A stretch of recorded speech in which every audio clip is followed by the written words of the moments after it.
Ya, Assalamualaikum warahmatullahi wabarakatuh. Ya, teman-teman, kita ketemu lagi dalam pembahasan video seri pembelajaran matematika. Nah, sekarang untuk video kali ini kita akan membahas atau mendiskusikan tentang diferensial fungsi trigonometri.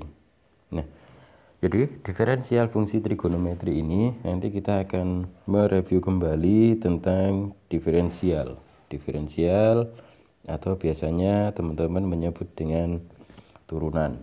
Nah, nanti turunan kita akan membahasnya untuk fungsinya yaitu fungsi-fungsi trigonometri.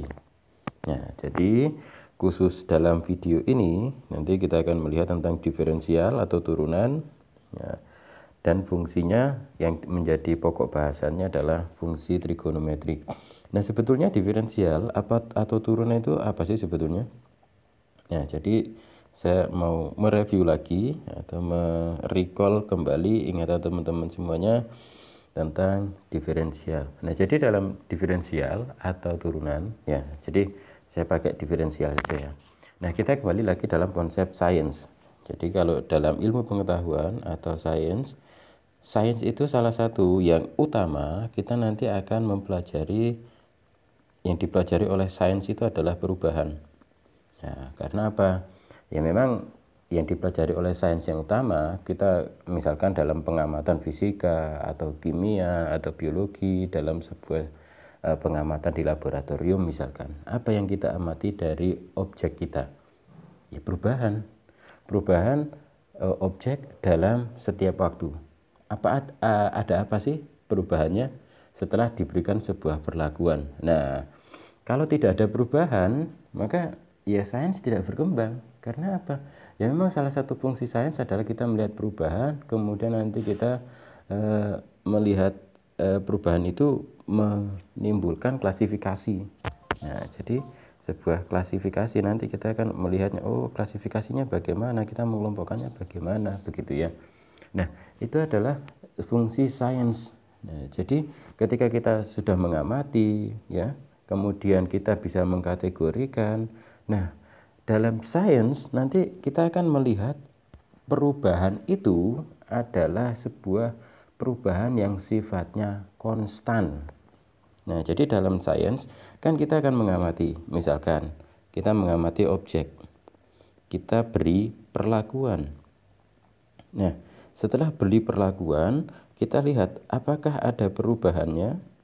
Nah, setelah dia mengalami perubahan, baru kita masukkan dia dalam, nah boleh diklasifikasikan atau dikategorikan. Nah, dalam hal ini perubahan dan bagaimana kita melihat perubahan kemudian mengklasifikasikannya, tentu di sini ada pola. Nah, jadi ada pola. Karena apa? Kalau misalkan tidak ada pola, maka kita tidak akan bisa menentukan, oh perubahannya itu begini, perubahannya itu begitu. Nah, jadi begini.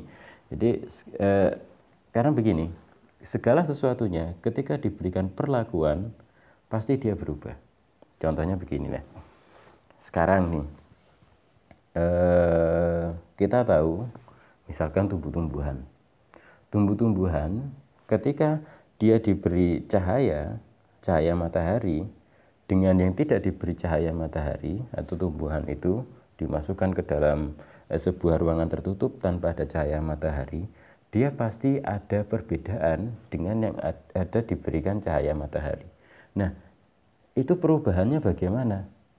Nah, di situ nanti kita akan mempermainkan, misalkan ada 5 tumbuhan diberikan cahaya matahari. Yang tumbuhan pertama diberikan cahaya matahari 1 hari hanya 1 jam. Yang kedua dengan 3 jam. Yang ketiga dengan 4 jam. Tumbuhan yang keempat dengan 5 jam. Tumbuhan yang kelima dalam 1 hari ditaruh di luar terus. Nah, tapi kan, nah dari situ kita akan melihat perubahan-perubahannya. Antara tumbuhan satu dengan tumbuhan yang lain pasti dia berbeda. Nah, perbedaannya apa? Itulah kita sebut dengan pola. Itu yang pertama. Misalkan, yang kedua, manusia. Kita dengan 3 tahun yang lalu pasti berbeda. Ya, bisa pengetahuannya, mungkin bisa bentuk fisiknya, ya, mungkin bisa pola pikirnya. Itu adalah perubahan kita. Nah, itu kan segala sesuatunya pasti berubah kan.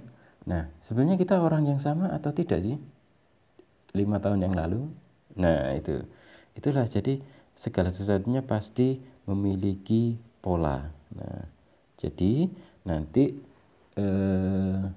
dalam fisika, kimia, biologi, sains lah, segala sesuatunya itu pasti ada perubahan, ya, sekaligus mengandung pola.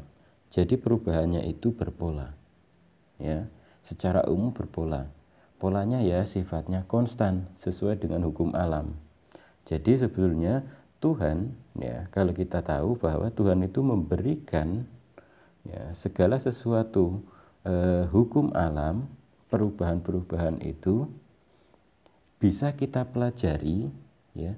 Salah satunya untuk mengamati tools perubahan-perubahan itu adalah menggunakan matematik, ya. Nah, jadi salah satu fungsinya kenapa sih matematika itu kok selalu ada rumus. Nah, rumus, formula itu adalah polanya. Nah, jadi kan kalau teman-teman sudah membahas tentang fungsi. Nah, fungsi itu kan sebetulnya kalau kita amati dia merupakan sebuah pola. Ketika nanti kita beli perlakuan X tertentu, maka hasilnya bagaimana? Nah, itulah yang kita mengatakan dia sebut dengan pola. Nah, di toolsnya dalam mengamati perubahan itu matematik. Nah, kemudian kembali lagi saya katakan, sains itu kan studi tentang perubahan, ya. Salah satu yang paling mendasar tentang sains adalah studi tentang perubahan. Nah, salah satunya alat untuk mengamatinya itu adalah kita menggunakan matematika untuk mengamati perubahan. Nah, kalau kita baca literatur, salah satu konsep dalam matematika yang paling banyak digunakan itu adalah bukan paling banyak digunakan, ya, yang cukup banyak dipelajari. Kita tahu dulu Newton menemukan yaitu sebuah dengan kalkulus, ya, Newton menemukan kalkulus, salah satunya di itu. Nah, kalkulus itu secara umum adalah matematik geometri analitis. Apa saja itu? Seolah-olah kok susah. Enggak, kita tidak akan masuk ke dalam hal-hal yang detail-detail itu, ya. Nanti kita akan masuk hanya pada kalkulus yang sederhana, yaitu adalah diferensial itu tadi. Jadi kalkulus sederhana itu agar kita tahu, ya, menurunkan beberapa persamaan untuk melihat perubahannya.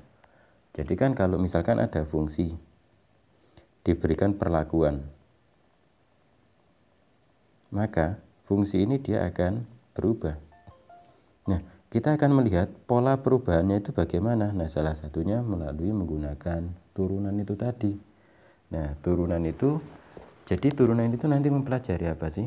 Nah, jadi kita akan mempelajari tentang bentuk lain dari suatu fungsi, ya. Jadi ada fungsi, misalkan ada fx. Nah, bentuk lainnya adalah turunannya. Jadi fungsi lain dari satu fungsi yang sebelumnya. Jadi kan tadi saya katakan ini fx. Setelah diberi perlakuan dan seterusnya, dia akan mengalami sebuah perubahan. Nah, salah satunya perubahan itu disebutlah dengan turunan. Jadi fungsi f dia menjadi fx yang mempunyai nilai istilahnya dia punya pola tertentu. Nah, ya. Jadi itu. Jadi fx menjadi f aksen x. Nah, jadi sebenarnya yang kita pelajari tentang turunan itu apa? Jadi turunan itu pada prinsipnya kita mempelajari tentang perubahan. Nah, jadi perubahan yang bagaimana? Jadi perubahan suatu fungsi. Oke. Saya merecall kembali pengertian teman-teman, ya, sebelum saya masuk ke dalam turunan fungsi trigonometri. Saya masuk sendiri nanti ke dalam turunan pengertian dasar turunan. Jadi ketika misalkan saya punya grafik,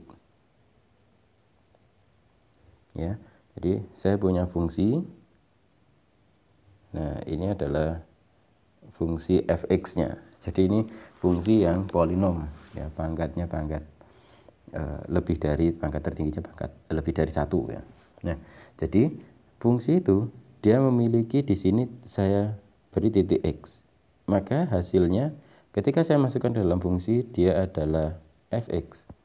Nah, kemudian saya berikan perlakuan sehingga dia mendapatkan perubahan dari x, perlakuannya adalah sampai ke x ditambah delta x. Nah, jadi di titik yang pertama adalah titik x karena ada perubahan ini. Perubahannya apa? Perubahannya kan dia ada delta, ada perubahan. Nah, maka dari titik di sini menjadi ini kan panjangnya dari 0 ke sini, ya, itu adalah x. Dan di sini itu delta x. Nah, jadi untuk mendapatkan titiknya adalah kita memperoleh x sampai ke delta x. Ya, jadi ini perubahannya. Nah, maka ketika x ditambah delta x, maka fungsinya dia menjadi fungsi apa? Fx ditambah delta x. Oke. Nah, di sini kita sudah mendapatkan nanti perubahannya itu bagaimana. Jadi misalkan begini ya. Oke, saya gambar dulu segitiganya.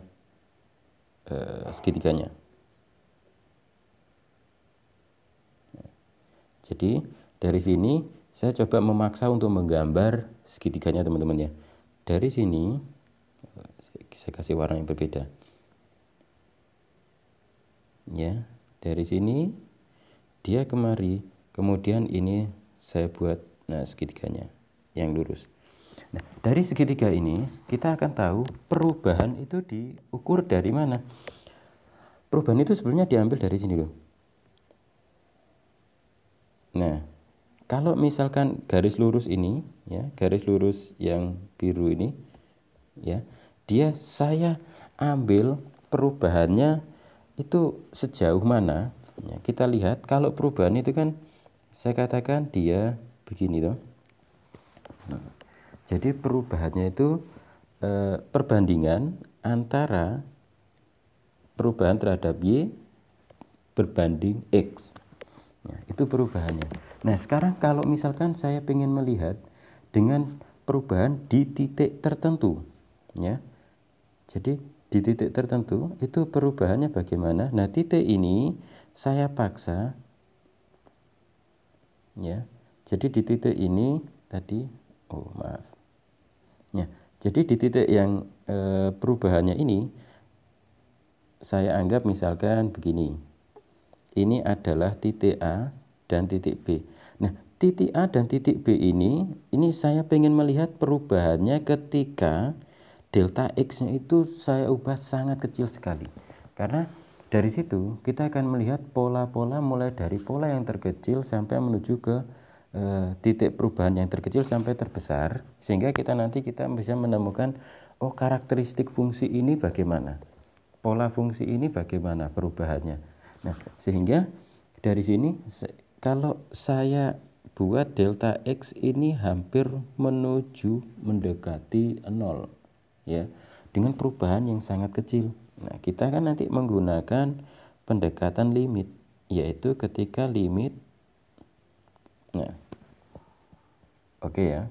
Nah, tadi teman-teman kita tahu kalau misalkan turunan itu kan kita mengkaji atau dengan perubahan. Jadi perubahannya itu antara dy, ya kan, perubahan y. Nah, perubahan y itu maksudnya begini. Fx yang pertama kita lihat perubahannya ketika sudah fx ditambah delta x. Maka dari sini kita buat x ditambah delta x. Saya kurangi dengan fx. Nah, jadi saya ingin melihat perubahannya. Ya kan? Jadi kalau misalkan dari titik di sini, misalkan ini saya perkecil lagi, maka dia itu akan membentuk seperti ini. Ya. Di mana perubahannya itu hampir 0. Ya, karena sangat kecil sekali. Ya. Dia berbanding, nah, perubahan x. Ya, jadi perubahan Y berbanding perubahan X, maka perubahan X yang kita lihat adalah delta X-nya itu tadi. Nah, jadi ini konsep tentang turunan. Nah, jadi sebetulnya turunan kita akan melihat perubahan-perubahan yang sangat kecil sekali. Kalau dalam fisika misalkan teman-teman bisa mengingat kembali ada namanya kecepatan sesaat.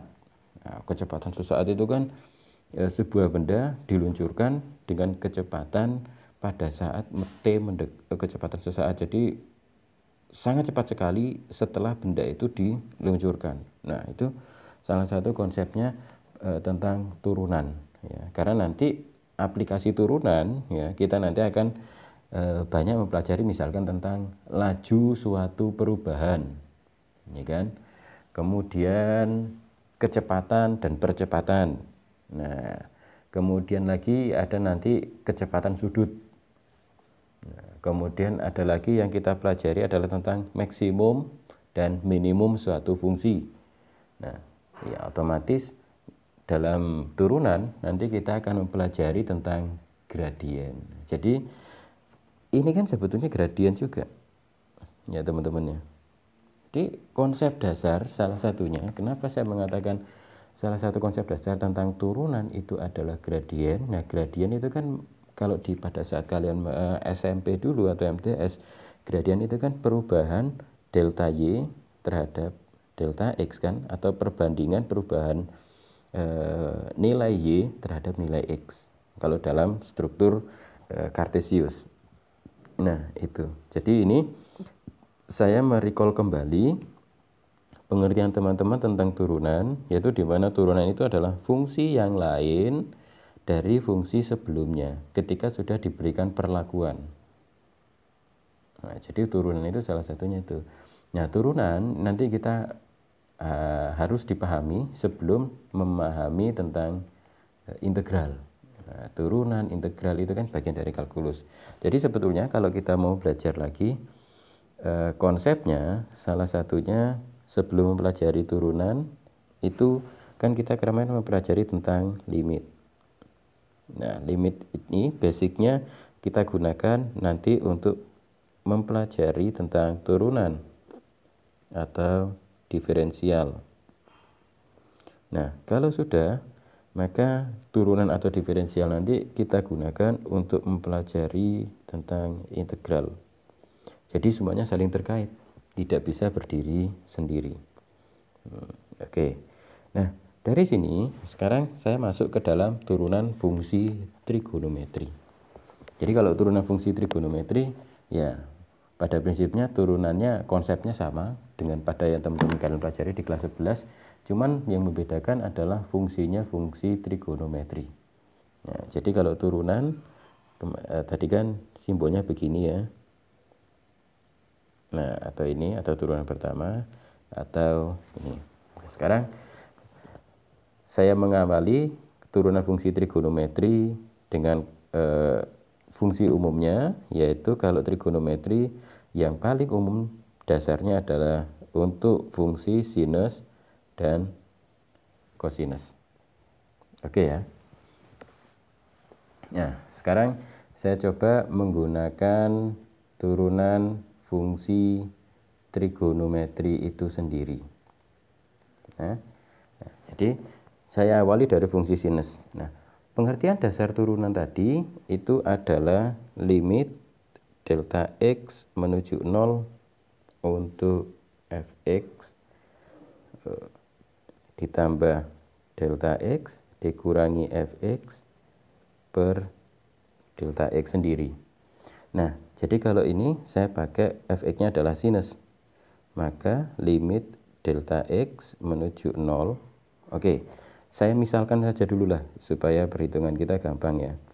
Jadi delta X atau perubahannya, jadi kalau saya misalkan perubahan itu adalah H ya, sehingga di sini dia berubah menjadi limit H menuju 0 sin X plus H dikurangi sin X per H.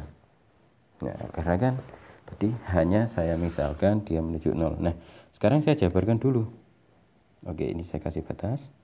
Nah, limit H menuju 0, dia menjadi sin X cos H ditambah cos X dikali sin H dikurangi sin X per H.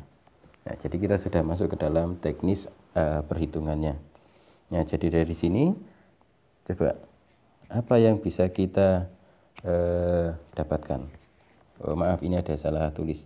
Di sini bukan cos X ya, tapi adalah cos H. Ya. Jadi sin X cos H. Nah, coba teman-teman, di situ kan ada yang sama ya, yaitu sin X. Maka di sini limit H menuju 0 sin X dalam kurung cos H dikurangi 1 ditambah cos X dikali sin H. Nah, ini per H. Oke. Nah, sampai di sini. Nah, sekarang saya lanjutkan. Jadi kita peroleh sin X dalam kurung cos H min 1 ya. Di limit H menuju 0 sin X dalam kurung cos H dikurangi 1 ditambah cos X sin H per H. Nah, ini coba. Jadi kalau kita menggunakan limit trigonometri, maka limit H menuju 0, sekarang ini ada penjumlahan. Ini saya pecah misalkan. Dia sin X. Nah, cos H ini saya ubah menjadi 1 min 2 sin kuadrat setengah X dikurangi 1. Oh, maaf, H ya. Ditambah cos X dikali sin H. Nah, ini. Sehingga dia menjadi limit H menuju 0 sin X, dia menjadi apa? Negatif 2 sin kuadrat setengah H ditambah cos X dikali sin H. Nah, ini proses penurunannya. Coba ini H langsung saya bagi 2 saja ya. Jadi teknis perhitungannya seperti itu. Nah, kemudian ini menjadi limit H menuju 0 sin X, ini kan, dikali negatif 2 dikali sin setengah H dikali sin setengah H ditambah, ini kan, ditambah limit H menuju 0 cos X dikali sin H per H. Nah, kalau secara perhitungan limit, teman-teman lihat limit ini yang sebelah kiri kan ini langsung bisa kita substitusikan. Jadi hasilnya sin X dikali negatif 2 dikali sin setengah dikali 0. Nah, ini limit ya kan, sin setengah H per H itu kan setengah untuk limit H nya menuju 0. Coba diingat lagi tentang limit. Nah, ini yang limit H menuju 0 untuk sin H per H yang ini kan 1. Dan cos X, maka dia tetap menjadi cos X. Nah, kalau kita lihat teman-teman lagi, yang sebelah kiri itu berapa hasilnya? 0 kan? Karena ada sin X dikali negatif 2 dikali sin setengah dikali 0. Nah, sin setengah dikali 0 itu kan ya hasilnya sin 0 kan? Nah, sin 0 sendiri adalah 0. Dan ditambah cos X, maka hasil akhirnya adalah cos X. Sehingga dari penjabaran ini kita peroleh ya, jadi turunan ya, untuk fungsi sinus ya, turunan. Jadi ketika saya punya fungsi fx-nya adalah sinus X, maka turunannya adalah cos X ya. Jadi kalau turunannya dari sin X maka hasil adalah cos X. Oke. Nah, itu yang kalau fx-nya adalah sin X. Sekarang bagaimana kalau fx-nya adalah cos X, teman-teman? Nah, sekarang coba kita bahas lagi. Jadi sama, jadi pendekatannya langsung saja H tadi perubahannya atau delta X saya ganti dengan H, atau saya misalkan dengan H. Nah, fungsi cos X-nya tadi adalah cos X ditambah H dikurangi cos X dibagi H. Nah, cos X plus H sendiri dia tadi adalah limit H menuju 0 ya. Jadi cos X plus H, kalau teman-teman lihat pada ingat kembali dalam trigonometri kelas 11 kemarin, yaitu adalah cos X dikali cos H dikurangi sin X dikali sin H dikurangi cos X kan per H. Nah, di sini kita lihat ada yang sama, yaitu ada cos X dan cos H. Maksudnya cos X-nya. Sehingga limit H menuju 0 ini saya kelompokkan yang ini dan ini. Ya, maka dia menjadi cos X dalam kurung cos H dikurangi 1. Karena kalau cos X dikali cos H, cos X dikali cos H, hasilnya adalah cos X cos H. Kemudian kalau cos X dikali negatif 1 adalah negatif cos X. Jadi itu ya teman-teman ya dasarnya. Nah, kemudian saya kurangi sin X dikali sin H per H. Nah, sehingga ini setelah itu limit tetap H menuju 0 jadi cos X. Nah, cos H ini saya ubah. Karena kalau limit fungsi trigonometri kemarin cos H per H itu kan nilai cosnya harus diubah ke dalam sinus atau tangen. Nah, sekarang saya ubah ke dalam sinus saja. Jadi menjadi 1 min 2 sin kuadrat setengah H dikurangi 1 dikurangi sin X dikali sin H per H. Oke ya teman-teman ya. Nah, dari sini secara sederhana bisa langsung kita lihat kalau 1 dikurangi 1 hasilnya adalah 0. Ya kan? Maka dia menjadi limit H menuju 0, kita peroleh cos X dikali negatif 2 sin kuadrat setengah H per H ya dikurangi sin X sin H masih per H. Oke ya. Nah, jadi diingat-ingat. Nah, sekarang coba kita lanjutkan.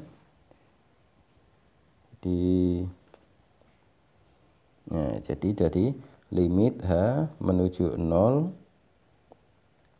cos X dalam kurung negatif 2 sin kuadrat setengah H dikurangi sin X dikali sin H per H. Nah, makanya ini saya ubah.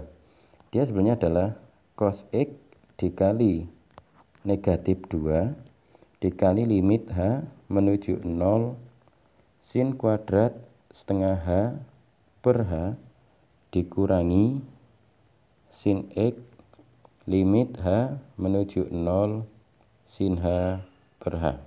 Ya kan? Nah, itu kita pecah. Nah, coba teman-teman perhatikan hasilnya bagaimana.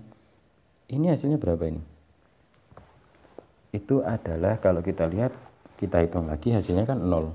Sehingga kita peroleh dia menjadi cos X dikali negatif 2 dikali 0 dikurangi sin X. Nah, limit H menuju 0 untuk sin H per H dia adalah 1. Nah, karena ini yang sisi sebelah kiri, ya kan. Nah, cos X dikali negatif 2 dikali 0 hasilnya adalah 0 dikurangi sin X. Nah, sehingga kita peroleh kalau fungsinya itu adalah cos X, maka turunannya adalah negatif sinus X.